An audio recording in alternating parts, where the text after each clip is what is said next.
Someone special ने तो कभी चॉकलेट डे वाले दिन चॉकलेट नहीं दी, लेकिन मेरी दीदी ने चॉकलेट डे को यूं ही बर्बाद नहीं किया, सबका चॉकलेट डे बनवाया क्योंकि उनके फियांसे ने बनाया। Hi guys, this is me Asifa Shaikh और आज मैंने पहनी ये न्यू प्यारी सी शर्ट जो कि बहुत खूबसूरत है। फिलहाल मैं आपको बता दूं मैं कितनी लगती हूँ। जब भी मुझे ऑफिस लेट होता है, रिक्शा वाले भैया किसी भी सवारी को लिए बिना मुझे जल्दी से ऑफिस छोड़ते हैं। पता है कितनी अच्छी चीज़ है ना ये।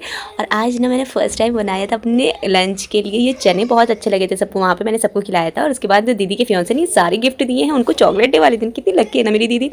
खैर आज ना मेरे ऑफिस की एनिवर्सरी थी और यहाँ एनिवर्सरी सेलिब्रेट की गई और मैं कितनी लकी हूँ ना कि मैं ऐसे टाइम पे ज्वाइन किया जब एनिवर्सरी मनाई जा रही थी। यहाँ पे लड़के फोटो खींचते हुए और लड़कियाँ एक्शन देते हुए। फिर सर ने सभी एम्प्लॉइज को एक एक करके केक खिलाया और फिर हम केक खाकर बाहर आए। और पता नहीं यार इन दोनों को क्या हो गया था, एक दोनों से लड़के बैठी थी कि झगड़ के बैठी थी कि एक दूसरे की शक्ल ही नहीं देखना चाह रही थी।